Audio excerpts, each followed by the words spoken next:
Muri Afurika hari abakobwa benshi bananirwa kujya ku ishuri, bananirwa kujya ku kazi kubera imihango. Imihango iza buri kwezi, ni ibintu bisanzwe cyane. Ariko kubera kubura amafaranga yo kugira ngo bagure kotegisi, ugasanga basibye akazi, basibye ishuri, bikaba byabanabadindiza gutera imbere kwabo. Iyo umuntu atekereza business buri gihe, hari uburyo batubwira ngo shaka business ijusije kugira ngo ikemure ikibazo. Uyu munsi ngiye kuganira n'umukobwa witwa Blandine ufite business nziza yaje kugira ngo ikemure icyo kibazo cyo kuba abakobwa n'abagore bashobora gusiba akazi byababuza no gutera imbere. Iki kiganiro ndabizi ko uri bwigiremo ibintu byinshi byagufasha nawe niba ushaka gutangira business igira ikibazo ikemura muri community yawe. Ni karibu cyane Blandine. Murakoze cyane. Yes, wabanza ukatwibwira kugira ngo abatwumva babanze bamenye uwo uriwe. Amazina yanjye n'umuziranenge Blandine. Mfite company yitwa Cosmotive. Iharanira ikintu icyo ari cyo cyose cyakemura ikibazo kigira ingaruka ku buzima bw'umukobwa cyangwa umugore. Ahanini ni ibyo iyo tubikora twibanda ku gukora ibikoresho by'isuku mu gihe cy'imihango bikoreshwa bikongera bigakoreshwa bikamara igihe kinini, gutanga amakuru twifashishije ikoranabuhanga, ariko no kugera muri community hasi tugahura n'abo bakobwa ababarera aho baba kugira ngo tunamenyere kuvuga ku mihango, kuko ikintu utavuze nta nubwo wabasha kugira ikindi gikemuraho. Blandine, buri gihe njazanye abana ahangaha umuntu aba yumva yifuza kumenya ese abo bantu nibitangaza cyane bagomba kuba baravutse mu miryango ishoboye, imiryango y'abakoreye ibi ngibi n'ibi ngibi.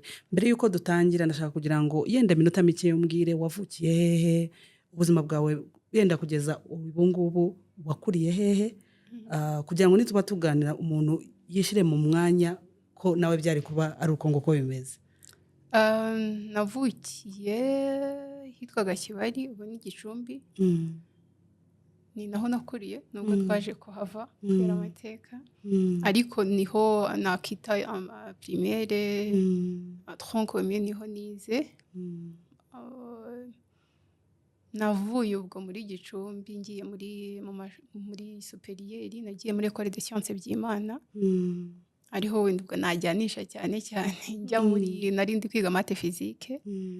Mvuye muri maths physique babanza kumpakiye, ndayanga ndahindura njya muri cyari Tumba College of Technology, ubisigaye IPRC Tumba, nigamo IT.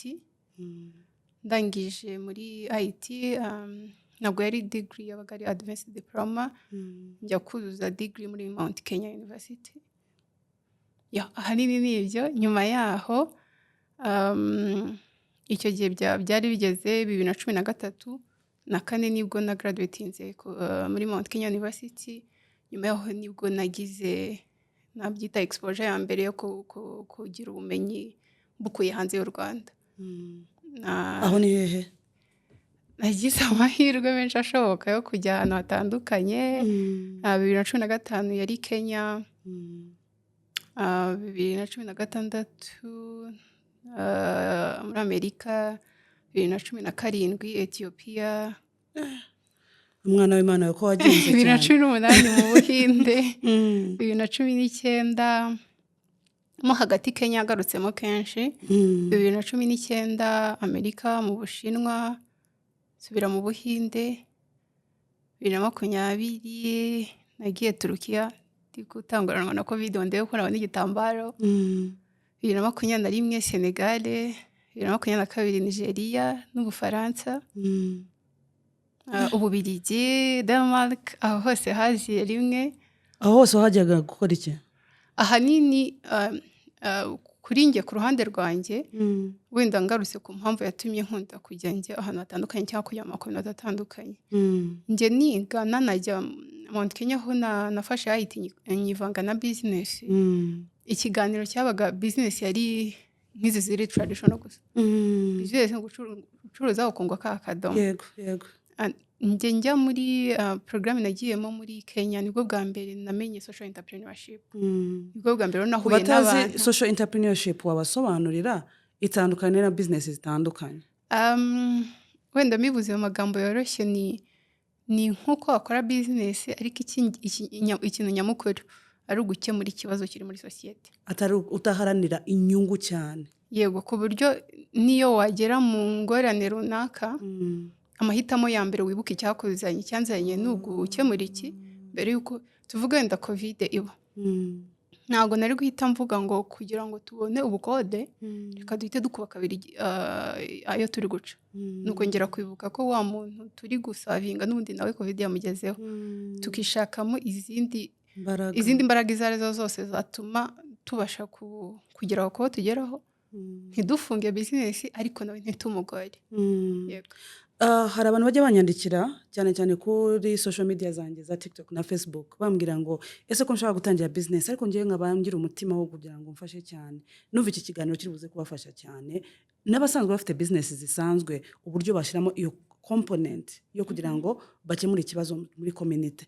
Ariko ndashaka kugira ngo ngubaze, numvishije background yawe, numvishije ko n'ubundi uri umukobwa wize science, ni gute wumvishije noneho ugize umuhate w'icyo kibazo kitanakureberaga wowe ku giti cyawe cyari kiri muri community? Mbwira iyo story ukuntu byagenze kugira ngo twumve umuntu how do you identify a problem. Sinzi uburyo nabivuga mu Kinyarwanda, ni gute umenye ikibazo ugije gukemura muri community ubayemo. Wenda mpereyeho aho usoreje wareba ikintu wenda mbyita ikintu kikurakaza iyo kitari kugenda neza, cyangwa se ikintu kigushimisha iyo kiri kugenda neza. Ibyo bintu byombi ushobora kugira imbaraga zo kubikoraho. Niba ikintu kikurakaza iyo kitagenda neza uzagumana imbaraga zo kugikemura. Niba ikintu kigushimisha iyo cyagenze neza n'ubundi nabwo ntuzagira amahoro nyine kitari kugenda neza. Numva ariho umuntu ahera, kandi uko biri kose segiteri umuntu yajyamo iyo ari yo yose ntabwo yabura icyo amarira sosiyete, ntago bijya bibura. Nta n'icyo bitwara kuba watangira business rwose ari inyungu. Mo hagati nibwo wireba ukavuga ati ngiye marira iki sosiyete. Ushobora kuyitangira ubona nta handi urabijyanisha wenda kuvuga ngo ni social, ariko nyuma ukagira uruhare rwawe uramarira muri community. Nge rero ntangira ntabwo natangiye Cosmotive 2014, ntago byari ku mihango. Ntangira ahanini byari ukurebera hamwe nize IT, nshobora gukora web, internship zose ya mbere nayikoze kuri CFM, ya kabiri nyikora kuri Orenfora. Ndumu IT nubwo nabaga ndaho ngaho, byari ukureba cyane cyane IT nize, umwanya namaze kuri media business ndi kwiga muri Mount Kenya. Ubundi ndabigenza gute, ndajya kwaka akazi muri IT, ndabivanga. Nabonaga ari byinshi ku buryo ndaka kazi nka accountant ko maze imyaka 2 ndi kwiga accounting, ubuse ndi bwange gukodinga nkajya numva nta kazi karaza gafite ibyo bintu byose bifatanye.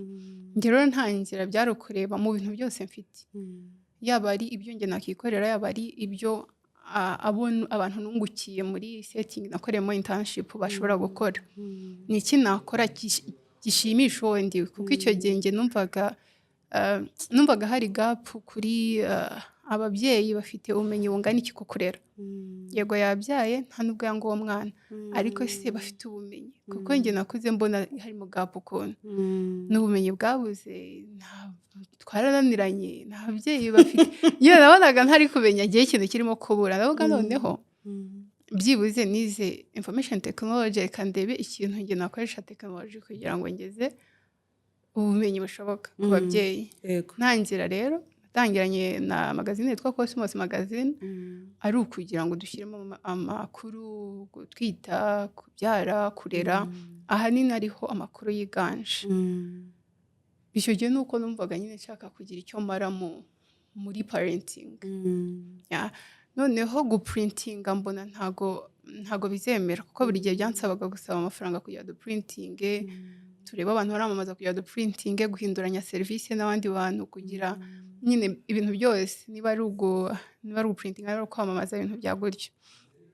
Mo hagati 2015 na 2016 ntangira gukora imyenda y'abatwite nabo bose, kubera ko magazine n'ubundi niyo audience nari mfite. Yego rero nkora imyenda byari ukubera ko ku ruhande rwa impact, ubwo nabwo sinanyuko ndayivuga neza, ku ruhande rwa impact magazine yarakomezaga ikabikora 2015 nari nanahise nkora nibanda ku biri digitale kurusha guprintinga n'ubundi koko nabageragaho ariko nanone kugira ngo mbe navuga ngo nejo ndongera nandike simve muri ibi ngo njye ahandi byabaye ngombwa ko ntangira gukora imyenda byo nuko nabikundaga gukora imyenda rero 2017 ubwo nibwo nakita ikindi gihe gishyashya cyahita kizana ibingibi hari habaye iki 2017 2017 n'ubundi nari nkiri kureba ko n'ubundi amakuru nzayatangana byakunguka bitakunguka nzatanga amakuru kuko abantu bakeneye kuyamenya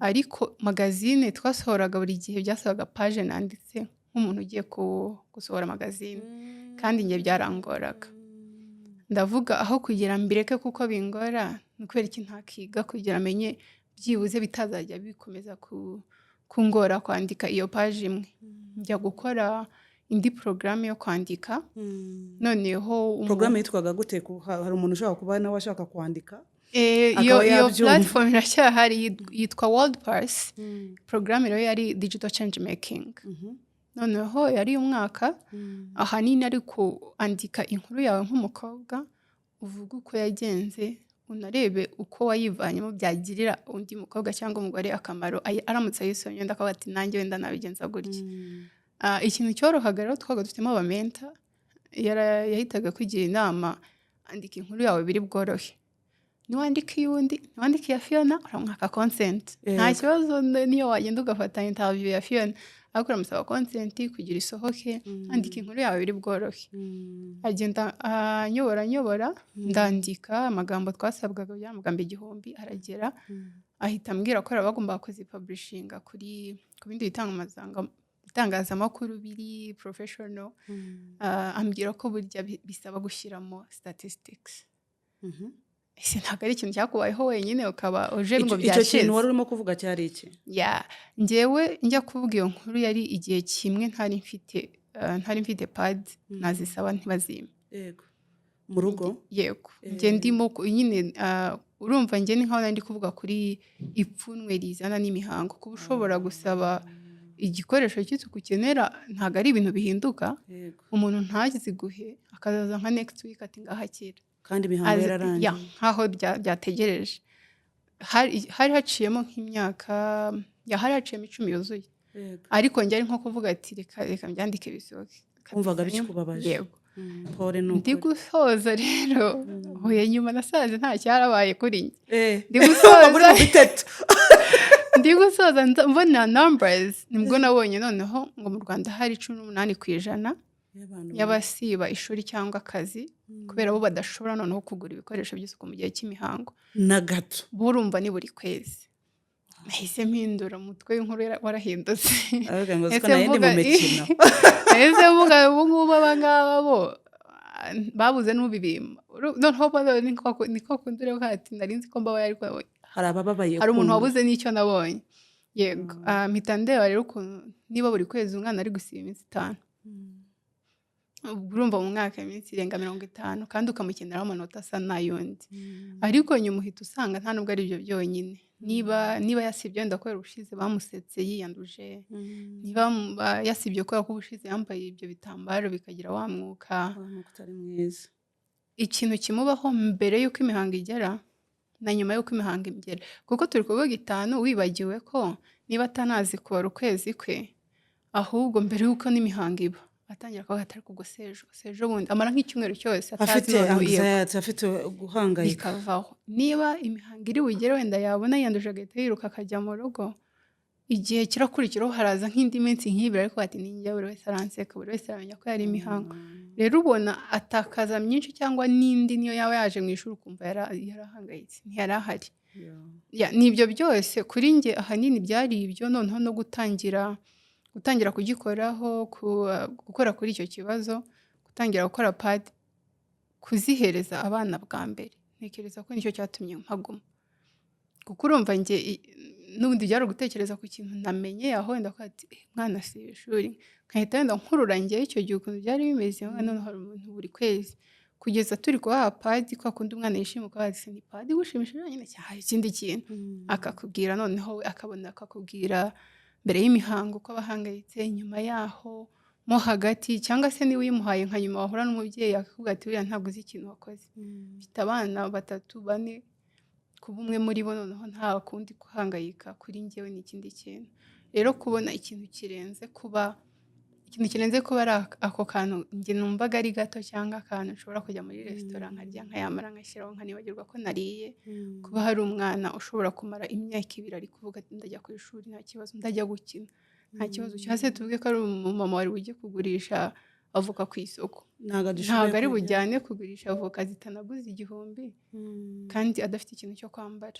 Icyo kintu ubwacyo kuri njye no kubona hari icyo kiri kumarira abantu kinarenze icyo nari gutekereza njye mu gutangira. Hari umuntu ushobora kuba arimo kutureba, nanjye imibare mu by'ukuri nubwo ndi umudamu iranangaje, nari nakoze research mbere y'uko uza ndabibona ko umubare ari munini.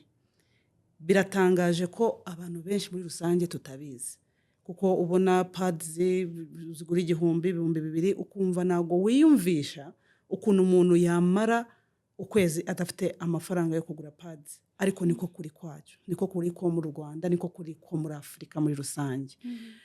Umaze kubona icyo kibazo, ni yihe next step wakoze iki nyuma y'icyo gihe? Iyo article yarasohotse nawe kiragukubita ko ariko kuri guhari mu Rwanda, n'iki wakurikijeho? 2017 nakomeje nyine ndandika, hakabaho niba mentor abuze ati nyuma y'inkuru usubirayo nko kubaza abo mwakoranye gutyo. Umwaka urangiye hagomba kubaho campaign, ni nko guhitamo ku bwanjye. Ndakomeza njye mbyuke mvuge ngo hari undi mwana wasibye ishuri, mbyuke mvuge ngo hari uwo mbonye none hanyuraho wenda mbi publishing, cyangwa ngira icyo nkora kugira iyo mibare igabanuke. Niho rero navuze reka ndebe niba hari ikindi nakora. Mu gushaka icyo nakora nari maze kugira isura ya magazine, isura ya application nk'umayiti. Nawe ngiye gutangira kuvuga ko mihango nyine ubwo ngiye kuvuga ko mihango hari imyenda byari bimaze no kuba byinshi. Iyo kankoresha ngo iyo utaragafata buri we ugerageza ibintu ariko niko kuri ntabwo ari cyo kibazo. Iyo utaragafata buri wese aba ari umu expert akugira inama. Yego. Iyo wibeshye ugatsikira kuvuga ati ariko narabivuze, ugira focus. Niyo waba we uzi ngo uri gufite focus, none nsigaje kwibaza ngo none ndongeramo pad, maze kugira face 3 ubu none ndongeramo pad. Ku ruhande rumwe ndavuga uko biri kose ahantu hihutirwa n'ahantu ari umwana uri gusiba, kuko imyenda iyo nyikoze umugore utwite ntijyamunanira kwambara urupira wenda rwa X large, uwo yakambara akagenda. Hano hari umuntu uri busibe nintakora pad. Kuri njye naratekerezaga hari undi urasiba nintakora pad, ikihe kihutirwamo hano. Niba ari ikintu umuntu abanza kuvuga ati ndarya cyangwa ndamara pad, n'ikindi cyo kuvuga ngo ngiye wenda mu kirori reka njye kugura iyo mwenda, ngiki kihutirwa kuri njye. Hitamo nyine reka nibandiye kuri pad, ariko ntabwo nkeneye kujya gusubira muri chiminize kera, ntabwo nkeneye gusubira mu kindi kintu, reka ndebe ikintu nsanzwe nkoresha. Niyo mpamvu yo gushakisha hari pad zikorwa mu bitambaro.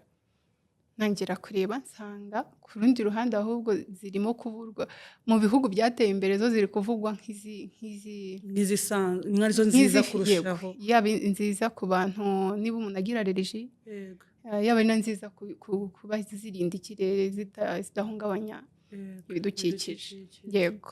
Ahanini 2018 nari ndimo kureba ni iki nakora, ni hehe nashakiye igitambaro, ni hehe banazikora, kuko njye umuntu nabwiraga urumva sayiko yanjye nta muntu umwe akoresheje pad reusable. Ubona ari kubwira wese yahita ati brand wongeye wasaze. Urumva buri kantu kose yabaga ari ugusa. Noneho wagiye kabisa. Ndareba nsanga umubo mfite ntawe ndabaza, nta nubwo ndajya kureba umuntu tutasaba tuvugana icyo ngiye kumubaza. Impamvu rero nka 2017 nge nagiye muri Ethiopia, aho nabonaga amahirwe bifitanye isano n'igitambaro najyagaye. Nagiye muri Ethiopia ngira ngo ndebe nihe nabonera igitambaro hafi yacu gishobora gukora mu mihango. Nsanga ibitambaro bikorwa Ethiopia ntago byakora.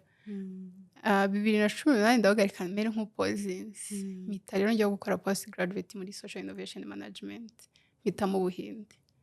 Ubuhinde bukoresha ubwonko bwawe muri ubuhinde byo byari ni ikigo kitari academic cyitwa Man Institute bari bafite Kenya, Brazil bagiye gufungura ubuhinde reka ngende nubwo bagiye gufungura uko biri kose exposure zaba ari nyinshi aho bafunguye ariko nanone ubuhinde kuri textile bwari bumeze neza. Nubwo wagiye kwiga wowe wari ufite intumbero yo kugira ngo wige ku gitambaro mu by'ukuri? Yego nta nubwo mu cyo gihe wabihishaga kubera ko yari ni post graduate ariko itari academic ukuntu waragendaga ukaba ushobora abantu bose muri kumwe bakaba bashobora kugufasha gutekereza ku kintu uri gukoraho. Ikindi byamariye uko twese twari duhari buri muntu wabaga abona ashaka no gutestinga wakoze aga prototype nkugeragereza bo bari bafite imyumvire itandukanye na za nshuti zanjye nabwiraga ati wagiye noneho nawe babwiye ejo bundi ko hari igihe bisaba ko uva muri environment wari usanzwe urimo babashuti n'ubatakaze ariko kugira ngo nawe wiyungure ubundi bumenyi wiyungure ayandi maboko wiyungure ibindi bitekerezo utakabaye ugira numva kabisa I applaud you for that. Iyo utagiye hanze yaho wabaga hari utamenya ukuntu abandi batekereza cyangwa ukuntu ushobora gutekereza byahindutse. Rero njyayo byari ukugira ahanini mbashe kumenya ngo igitambaro kiri mu Rwanda ko ntari kubasha kubona igitambaro gihoraho. Nabaga ndi bugiye mu isoko cy'imisagara bumwe narinjiraga abacuruza uturingiti tw'abana bose ati none nabizanye kubera ndi gushaka ikiri absorbent none uturingiti tw'abana natuzanye kandi uwo munsi wenda ninje nishakira ikiri waterproof niwo yamunshakira nari udukote tw'imvura nkagenda kugira ngende nterateranya ndebe ngo ni igiki kirakora ngerageza ahantu hashoboka n'ubuhinde nagezeho n'ubundi nsanga bo abenshi bakoresha cotton ariko commentaire nari mfite ku bantu bazikoresheje baho iyo hagiyemo ikizinga biragoye bisaba kumesesha imashini ubwo byarugwitamo cotton nubwo wayifata wenda uri kuvuga ngo niyo uraba wizeye cyane ariko kuyimesa ni imashini kandi njye abantu ndi gutagetinga nta mashini abandi badafite ubushobozi bw'iyo mashini rero mva mu Buhinde target yari uko ndabona program yo mu Bushinwa mu kwa kabiri rero nibwo nagiye kuri course ya byari kuri Alibaba Business School bijyanye no gukorera business kuri internet nta sano byari bifitanye n'igitambaro ariko byatumye mpura n'uruganda kuko yamaze nk'amezi 5 bahamagara batitaba mbandikira batitaba tugeze iyo Alibaba idufasha kubona nimero zaho amakonte yaho nyamagaza nimero iri lokale baje no kumfata kuva icyo gihe naho ngaho dukorana. None se ndashaka kugira ngo umbwire ibyo byose ntabwo wize gukora pads nyine muri iryo shuri ndashaka kugira ngo noneho umbwire urugendo rwawe pad ya mbere wakoze yarakunze? Oya nakoze nk'amaversion 5. Birumvikana ko mwese murimo kundeba ni ibisanzwe kuba wakora produit utekereza mu mutwe bikanga ni n'ibintu bisanzwe kuba hari igitekerezo ufite kwaba utaragikora.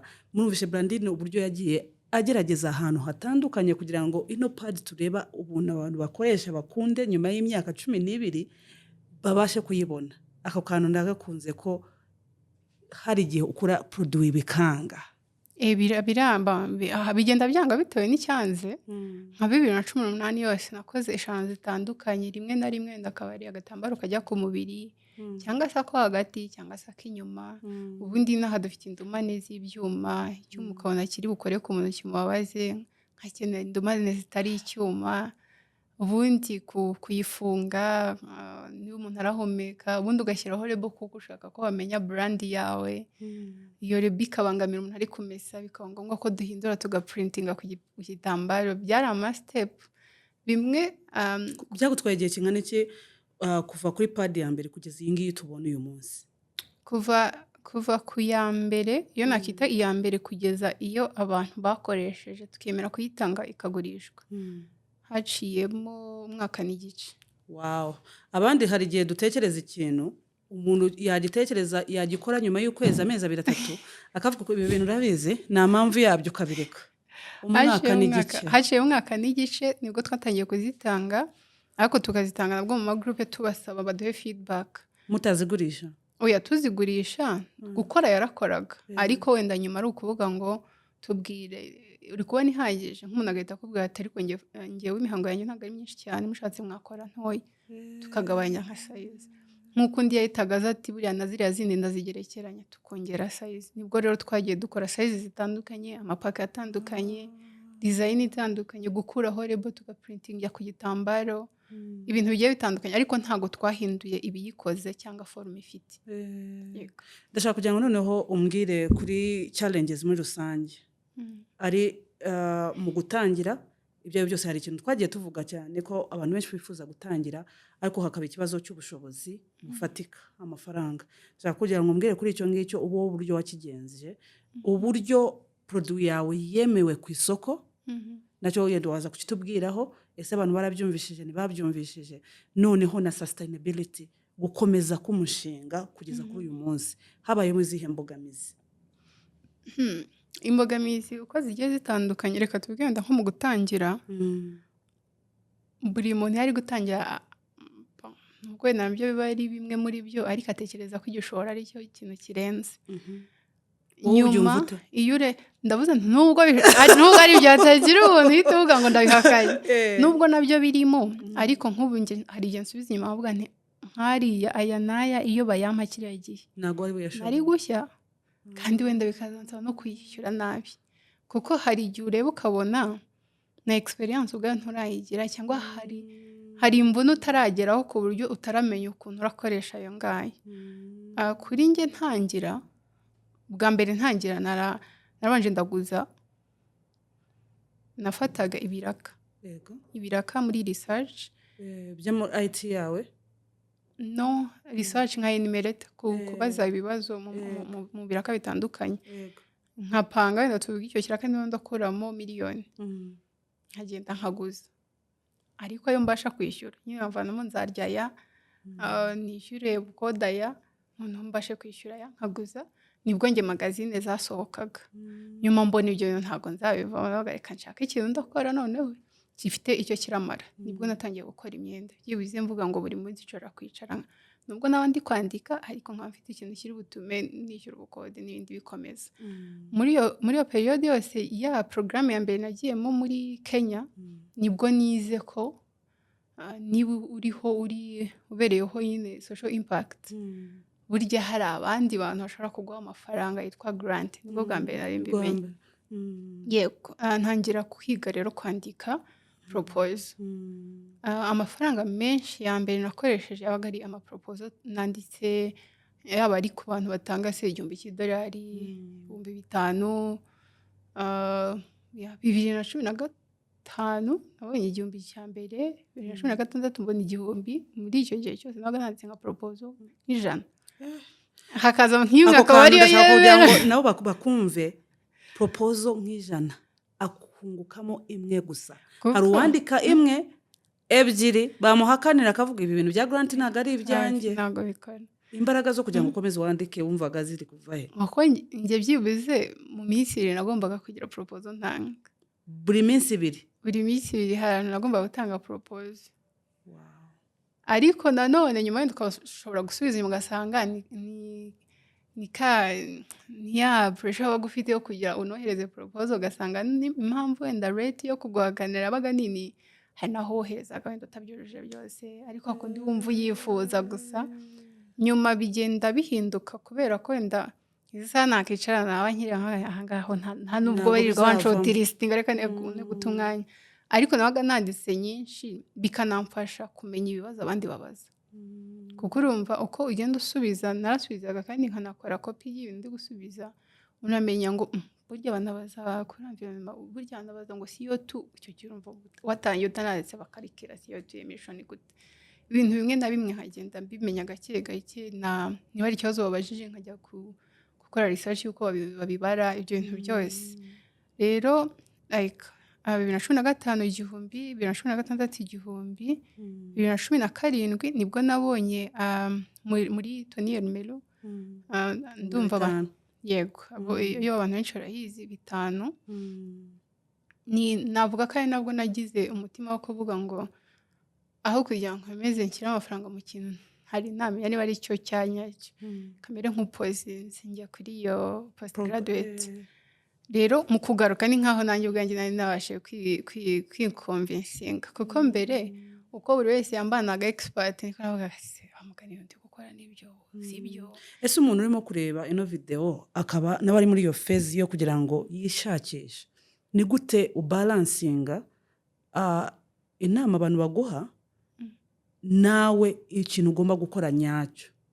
Kuko nanone ntabwo ugomba kubaho utumva inama, ariko inama yo zibaye nyinshi zikubuza no kugira ikintu ugeraho mu by'ukuri. Sinzi umugani w'Abanyarwanda bajya baca ngo uburo bwinshi ajya ntabwo bugira umusururu. Ako kanini bakavugaho mbere yuko dukomeza. Mbere yo gukomeza ntekereza ko icyo nize muri uru rugendo rwose, aho kugira utakaza inshuti zawe ari bo wenda z'umuryango wawe cyangwa inshuti za hafi ngo uri kuzigisha inama, zohere ko ari inshuti zawe ariko ugisha inama umuntu wabaye muri segiteri urimo. Kuko tugira ibyago ukavuga ngo umugabo wanjye ngo yanze, gusa uko yanze kumva iki gitekerezo uri kumurenganya. Niba yarahisemo akazi nicyo yumva kijyanye nawe, yahisemo sekirite niba ari iyo weho ibyo ugiyemo aba ari kukubuza ku ruhande rw'urukundo. Ni nko kuvuga ati ngewe ikintu nizeye kiri safe ni ugusaba akazi, wihara guporoteje uko ashoboye kose akubuze kujya muri ibyo bintu ugiyemo. Ahantu aho ariho hose inama uhawe n'uwanyuze mu kintu urimo ntabwo zipfira ubusa. Niyo yaba ari umuntu utazi field yawe, kuvuga wenda ngo usabye umuntu wo muri Amerika inama, hari ukuntu uba wumva zitajyanye na realite y'ikibuga cyacu, ariko ntubura icyo wigamo iyo ari field yawe. Ariko kuza ukabirwira umuganga ati hari ikimashini ndi gukora, mwakabya umwana ubuze aho ubona akazi, ubuze nakuba sekreteri, nuko ahita akubwira. Rero ikintu cya mbere nabonye ni kimwe n'izo proposal nandikaga ndi kuzishyira naho ntujuje critère. Banza urebe ngo inama ngiye kuyigisha nde afite icyama cyangwa ugiye kumuvuna. Kuko aho kugira ngo ufate inama z'abantu 10 ziri burangire zikumisleadinze, washakisha 2 niyo wabaza he. Iyo ubajije ntabwo buri umuntu uri muri iyo secteur, niyo yaba atora muri kumwe yakubariza undi, byibuze abo 2 ntabwo habura mu guhereza ikintu wajyanisha nuko ibyawe bimeze kigakora. Ubwo watangaga urugero, turimo kuvuga ku bintu bya challenges wanyuzemo, imbogamizi. Uvuze ku kibazo cy'amafaranga, urakirangije n'ikindi kibazo cya kabiri kugira ngo udatakaza ibitekerezo aho twari turimo. Ku mafaranga ntabwo ari uko ayo ngayo, ntabwo ari uko ayo 5 yarahagije ngo nkomeze. Ntekereza icyo gihe cyose nyine numvaga amafaranga birenze, kugeza icyo gihe njya kuri post graduate bwo nagarutse mbibona mu bundi buryo. Amafaranga ushobora kuyabona, ariko tuvuge ko 2016 hari umuntu wamuhaye $100,000, nakemeza ko yashoboraga guhomba. Kuko 2016 nta padi nari mfite, nifitiye magazine n'ibintu biri digital. Nzi neza ko byanze bikunze umurongo nari ndimo nari gukomeza nkakora, yego impact nkayibona, ariko simbashe kuyagaruza ngo yongere agire ikindi akora. Rero growth ni ingenzi, nta muntu usimbuka ngahita agwa ahandi hantu. Iyo wagize amahirwe rwose ugira ubwenge bwinshi butuma uhita utekereza ibintu biri bukunde vuba, ariko si benshi tugira ayo mahirwe. Rero kuri njye iyo growth yaramfashije kuva muri iyo programme ngaruka 2019. Icyo ndi bwongeraho yari igihe yego narakoze cyane, ariko ni umwaka nagizemo amahirwe, kuko mu kwa 10 nibwo natsinze Youth Connect Africa. Ukabona amafaranga ngana, yego nabwo byari 5, ariko exposure yari iri hejuru. Exposure ya Youth Connect yari iri hejuru cyane, byari mu kwa 10. Mu kwezi gukurikiyeho kwa 11 mpita nsindira indi ya Invest to Impact Africa ya 25, ubwo bwambere insindi ya 25. Ahubwo abantu bakutureba bazaza kugushaka kugira ngo bafashe kuri proposal, numva ibyawe ubizi kubipanga neza. 2019 ntekereza n'umwaka yagizemo amahirwe menshi. Indi challenge wenda nabwo biterwa nuko umuntu ateye, urumva ngiye nitaka mvuga nti hahoraga abantu mise 2020 mpayaringa turuzura koko, ubundi covid iraza narangije kuyaringa. Yego nanone ntekereza hari imyanzuro dufata, wenda iyo ntasigama akamarije gashobora gutuma umwaka turangiza amahoro cyangwa ngo tugire aho wakomeje urabahemba. Twarakoze, harimo yameze abantu bagumaga mu rugo, ntabwo twafungaga nyine, ntabwo bazaga, ariko ntabwo twavuze ngo duhagaritse gukora. Noneho twiyo twagarukaga twarakoraga, kubera ko icyizere byibuze twabaga dufite ati isaha n'isaha amapadi azakenerwa. Ahubwo wenda ikintu njye ku ruhande byanjye rwanyigishije kuko ntangira naravugaga hari abana bari gusiba ishuri numva ariyo target yanjye amashuri nacuroje amashuri yari afunze. 2020 ntihise mvuga nti reka nsubire muri za nkweto zanjye tugiye gukora e-commerce. Mbere ntangira ntabwo naratekereje ko nzigera nkora e-commerce ngo y'amapadi. Nibwo natangiye kuvuga actually reka njye mbishyire online kuko umuntu wese ndi kubwira mu rugo akeneye kumenya ngo ubundi ziri he yanazodaringa ate ubundi se bakomeje bagakinga najya nzibagezaho. Niko twahise dukora e-commerce y'ama-Cosmopads. Noneho nyuma kubera n'ama NGOs menshi yari yagize challenge yo kugera kubo asanzwe ahereza ibikoresho, nko mu kwa 10 twabonye order y'amapake arenga 5,000. Wow. Kandi icyo gihe umudozi umwe yakoraga nka padi 100 tukumva ntako tutagize. Ndashaka kugira ngo umbwire iyo switch muyibonye kuva ku mapadi 100 kugeza ku 5,000 nago hagizemo icyo gihe bazidusaba. Ubwo iyo mvuze ngo padi 5,000 ziba zirenze 25 kuko buri pake birimo 5. Twari twarahereye rero mu kambere dukora. Mwari mubizi ko muzazi iyo order izabihari? Oya ntabyo twari tuzi. Order yaje turi nko mu 2,000 na materials dufite zidashobora kugeza kuri 5. Ariko ndareba ndavuga ko kugira tubahombe nagangiye kuzana materials ku ndege. Sindunguka ndabizi ko ndaba ndi gufatamo nk'akantu kangana uko. Ariko byibuze ntitubahombe kuko twari dukeneye kugira abandi bafatanya ibikorwa, kuba banabwira abandi actually zirakora, kuko dukeneye kugera ku bantu benshi bashoboka. Icyo gihe rero team urumva ari team ihari twari turi gukora ku manywa, dufite indi team twazanye ya nijoro. Ubwo twamenye ko umuntu wakoraga 100 ashobora gukora burya 600. Kuko mbere dukora hafi yo wikigora nta kibazo. Icyo gihe urumva wahagaze umeze ngo barazishaka ejo, kandi urumva nta n'ukwezi bampaye. Barambwiye ufite zingahe? Okay, zidereza mu byiciro 3. Icyiciro cya mbere ndagitanga, turwana narazana no kuzana icyiciro cya kabiri no guhita tureba ko twabona icyiciro cya 3. Nibwo rero wabonaga umuntu akora 600 akanataha amahoro, nijoro hagakora abandi. Tugenda twimprovinga tuva kuri izo ngizo tunahindura amamashini aba 600 bagera kuri 900 gutyo. Iyo rero nayitira kuri challenge aho twagize shortage ya stock, nkajya numva no byacize. Numva kuva 2021 ama proposal yanjye yose tugira shortage. Yabaga ari tugira shortage. Numva proposal za mbere ari amafaranga yo gutangira kuzana materials n'ibiki. 2021 yari shortage ukayabona kubera ko n'ubundi babibona. Oya nabwo yabaga yenda ari ayo mu maprograme. Ubwo wenda iyo mvuze ayo mu maprograme kubera wararangije kubona 25 ubwo ibonye 10 cyangwa 15 bumva bikiraho. Kugera 2022 ubwo nabyo impera ya 2021 ariko yaje twageze 22 twabashije, hari proposal yabashije kuduhesha 200,000 by'amayero. Nibwo bwa mbere Blandine nibwo bwa mbere ngo amafaranga angahe? 200,000. Nibwo bwa mbere twari tubonye menshi. Ayo ngayo tuyasize mu Nyarwanda nangahe? Icyo gihe ariko banko muri miliyoni 280 wenda sinzi hafa. Wow. Ubwo sijye kuba challenge nanone. So icyo gihe tuyabona nuko twaga tuvuga ati twebwe tugize shortage ya materials, dufite team mana u Rwanda twarwuzuza pad kuko ati isibumbi nako miliyoni 2 z'abanyarwanda ari bazisiba barazikeneye ko rwose bajya mu mihango buri kwezi. Tugiye kuzana pad twaga twumva twabyemeje. Dukora pad tugera nko ku 3,000 ku munsi.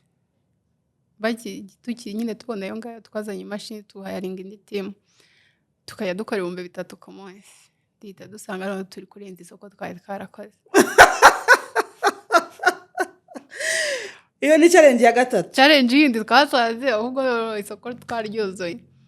Nyine yego isoko ryari hari twajyaga twistressa biri kudushirana, ariko uko twayabonye twumva dushaka stock ihagije ntabwo twabikoreye rimwe no gushaka isoko rirahita ari Mario stock. challenge yasigaye yego 2022 urumva iri kurangira nibwo twatangiye kubona ko tugiye kujya dusigarana inventory nini kandi istressa kurusha kubura capital. Istressa gute tubwire ku muntu utabyumva? Buriya gusa wenda yanyu ishobora kutastressa nk'iyo w'inyanya kuko inyanya wenda aravuga ati zirapfuye ariko kwicara nyine bemeze nko kuvuga ngo hano hari amafaranga yicaye kandi ntarakoresha muri business. Ureba bipakiye ati ngaya amafaranga yicaye atari gukora. Ntari muri banki wenda ngari kunguka. Ntari muri business nyine aba yicaye aho. Ntago wamenya nyine ndakora sindakora kuko iyo bimuvinga nibwo uri ku growing. Noneho impera yaho nibwo twatangiye ko ati challenge yacu isoko 2023 ubwo ko ama proposal tuyandika nuko abantu bahita bakugira inama y'igisanzwe mu bitabo niba ariko nabyita ati noneho mukore marketing yose ishoboka mukora ama road shows mugira iki turagenda twabashije kujya nko mu turere nka 20 byibuze dukora ama activation. Niho twamenye rero ko njye nubwo natangiye mvuga ngo umuntu mu mihango pade 5 wabaho nta kibazo imyaka 2 gashira uri kuzikoresha. Tubona ko burya reality y'abantu bari hasi ize 5 yakoresha ibyo ntibiri kumureba cyane kurusha kuba yabasha kuzigura. Kandi wicyo abasha kugura se 5 ni ebyiri kuko wenda yazanye igitebo runaka kugurisha akarakuramo 3 akashaka kugwa 2 akihahira mu gihombi. Kandi twe dufite ipaki iri kugura 6. Niho twigiye nyine ubuzima buri hariya ntaho buhuriye no kuvuga ngo burye 5 nizo zikumaze imyaka 2 warakubwira ati wampaye ibyo mpaha mereza ibyo mbasha kwa fodinga icyumweru gitanzaza n'ibindi bijumba mfata izindi. Ku muntu urimo gukurikiranira ngo aho ngaho hari mismatch kuba bidahuye ikintu watekerezaga isoko ryawe ukuntu bimeze iyo ugeze ku isoko noneho bigenda bitandukana. Hari igihe rero tugira ikosa nitugire switch ngo uhindure uvuge ngo ese ko nsanze ku isoko umunyagatara ashobora kwishyura 2,000 ni gute mbigenza wowe ukakomeza uvuga ngo agomba kugura 5 natazigura nibimureba. Ntabwo bikora isoko rirakuyobora kuri twebwe byaradufashije. Ariko niko kuri abantu bose babavuga ko isoko ryakabaye ari kuyobora kuko nibo bazakugurira. Ibyo utekereza si byo bizatuma business yawe iva mu rwego rumwe igenda mu rundi. So 2023 buriya yego nibwo twatangiye gukora udupake dutoya tukamixinga bitewe nuko nanone amazone yabaga atandukanye. Washobora kujya mu majyaruguru wenda akakubwira ati twebwe mu mpeshyi tuba twejeje ibintu bwo tugurisha uzaze kandi bagakunda nka size runaka. Ukajya nk'iburasirazuba bakakubwira ati twebwe ubunyobwa buzera igihe iki n'iki uzaze igihe. No kumenya amasizoni abo abantu bawe babayeho bate babona amafaranga yari kugira utazishinga umuntu wo mu majyepfo akubwira ati ntayo se ku majyaruguru bari kugurisha babayeho ukuntu gutandukanye. Amasizoni nyine kubasha kumenya tukayatandukanya. Ndakeka kuva iyo challenge nta hantu yagiye isoko nta hantu yagiye kumenya ko ikintu wenda cyari cyiza cyane cyanakomeje kudupushinga nuko nta wangaga product. Yego. Nuwazaga ahita akakubwira ati umuturanyi wanjye yarayimbwiye umwishywa wanjye yayivanye ibintu nk'ibyo ngibyo. Ni ukuvuga ngo mwashyize imbaraga cyane mu gukora produit kabisa ifite quality. Ku buryo n'isoko nubwo ryabura ntago ribuze kubera ko produit ifite ikibazo cyari cy'ubushobozi bwo kugira ngo bayafoding. Yego. Urumva byibuze product nta wari urimo kwishyiraho ikibazo. None ikibazo twasigaranaga yabaga ari n'ubundi twagerageje make ashoboka ni igiki kindi twabasha gukora. Ubwo challenge yindi yasigaye nyuma y'icyo gihe cyose twagerageje 2024 twatangiye kugira ama kiosk mu turere dutandukanye kuko nk'icyo gihe 2023 twabaga turiyo ari nka activation wenda umuntu akakubwira ati yime ku ideni zakwishyura ikibazo nzagaruka hano nje kwishyuza noneho itike yanzana irangana nayo zanyishyura. Ugasanga icyo kintu ntago turi bukibashe. Twabaga none reka turebe ni dusetinga kiosk mu turere dutandukanye hari icyo biri bufashe. Icyari ikintu kimwe. Izo kiosk zakoraga zite? Kiosk n'ubundi zirahari na ibi ari kiosk irimo padi nyine zisanzwe kubera ko umuntu w'operating ari uwo muri iyo community. bamwe Uwo muntu rero niba bashobora mwaka ideni ashobora kubizera. we yavuga ati ndabizi ishyura uraza kunyishyura akayiguha, byabaga bihabanye natwe. none icyo twashaka kumenya, hari ikintu biri bufashe kuba umuntu ari uwaho ngaho cyangwa ashobora gutanga ideni koko niba nazifata barishyura cyangwa niba jya bazitanga bizarangira ariko uvuga ati sindaverisa ntabwo banyishyuye. Nyuma tubonye bikora nibwo ubwo challenge y'izi saha turimo gukora rero kuri system izafasha abantu kujya abasha gufata Cosmopad akishyura mu byiciro abasha kwishyura. Wow, ni ukuri icyo ni ikintu cya sawa cyane. Wow. Mbega urugendo.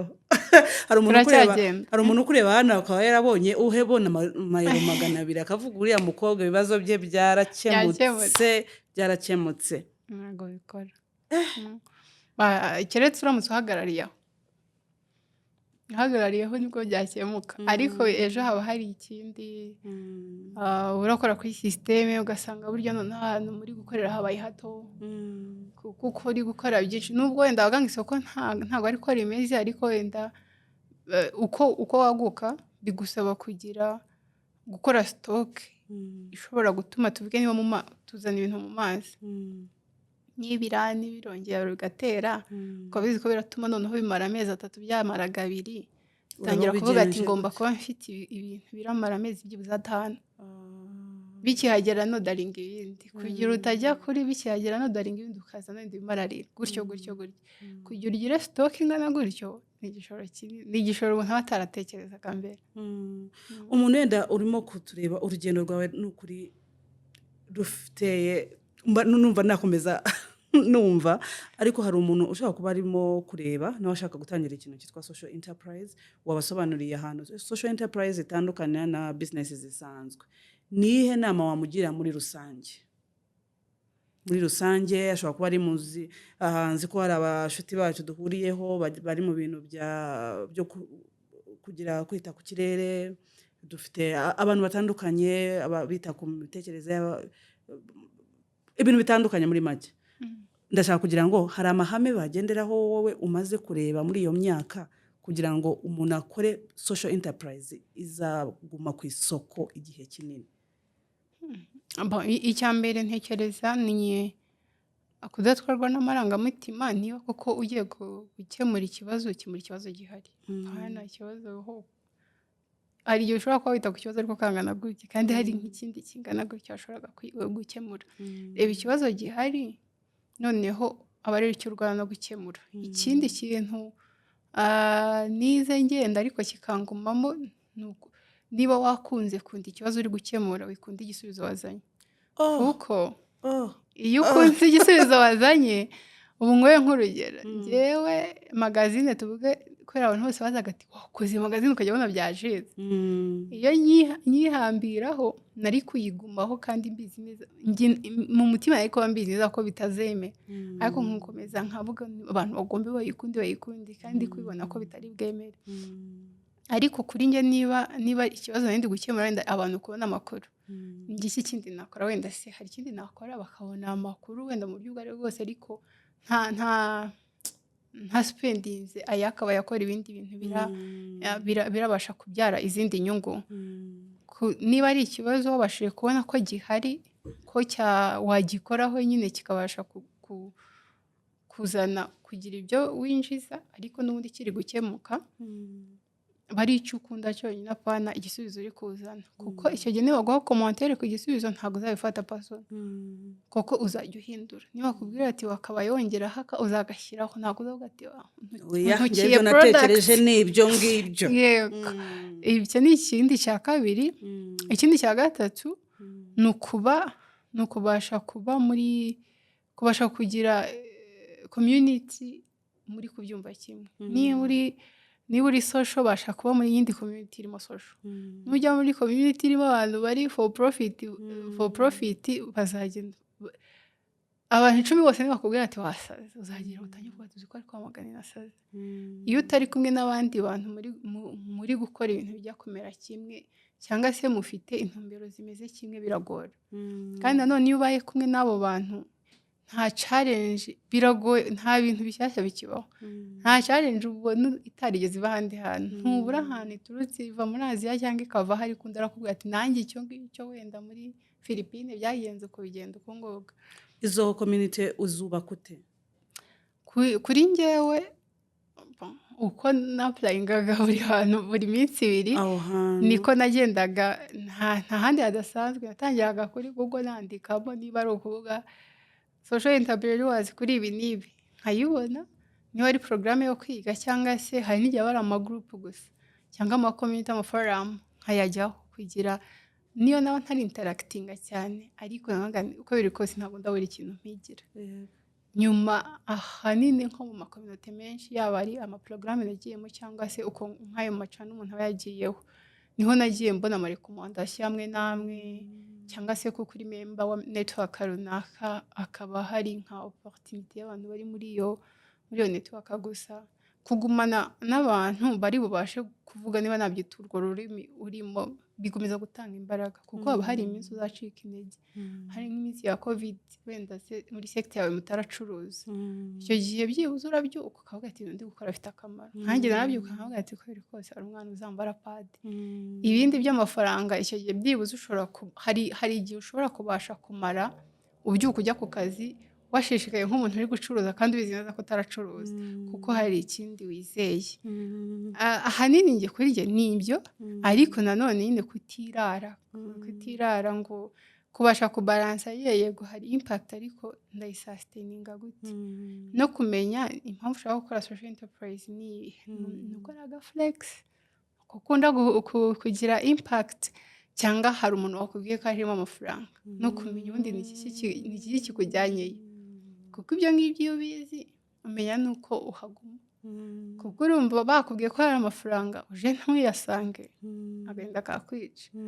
Uramutse ari ukubera ukunda impact nanone wakiyasesinga ukamenya ngo sinzatakara muri kuba harimo impact nkibagirwe ko ugomba gusustaininga ishura abakozi, ishura inzu, izamura business. Iyo uyasesinze ugasanga ushobora kuzagwa kuri impact gusa, uzana team ikubalance, team irakwibutsa ko burya amafaranga agomba kugaruka. Njye nabonze kureba njyewe niyo challenge njya ngira muri business zose nagiye nkora, mbona mbogamira cyane kuri impact, ariko ubu ngubu ninongera kongera gukora mu by'ukuri business ifatika, hari ibyo nimo guteganya, nanjye ndatekereza ko nkeneye umuntu umbalance, bigira umuntu ku balance. Umuntu yarambwiraga none se ngo ko nafite amafaranga nta kibazo, ariko nkibagiza ko ejo nzishura ubukode, ejo nzishura umuriro n'amazi. Rero ako kantu uvuze hari abantu kabisa batekereza muri impact, aho ngaho ugira ngo wajya muri NGO. Yego. Kuko NGO yo itungwa na donation, ariko niba ushaka gukora social enterprise nta bundi buryo ushobora gukora udafite profit kugira ngo ikunganire muri ya business. Yego, ugomba kumenya nangahe byibuze ari bugaruka turutse mu byo twacuruje, kugira ngo n'ujya no kunganirwa n'izo nkunga zizunganira bya bikorwa, ku buryo uvuga ngo inkunga zihagaze n'undi twakora, byibuze ukora uko ushoboye kose uvuga ati inkunga zahagaze twakora, zije byaba byiza kuko twakaguka ariko zitanahari twakora, kugira ibyo byose ubashe kubigira. Nanone impamvu yimbuze kubalansa bifasha tuvuge hari igenda haza nk'umu investor akaza agiye guhita kudeviya burundu, ku ruhande rwanjye nashobora kuba stable nkanga burundu nkahita navuga nta nubwo nzongera kuvugisha ko yako we yashatse wenda kunjyana ahandi hantu hatariho.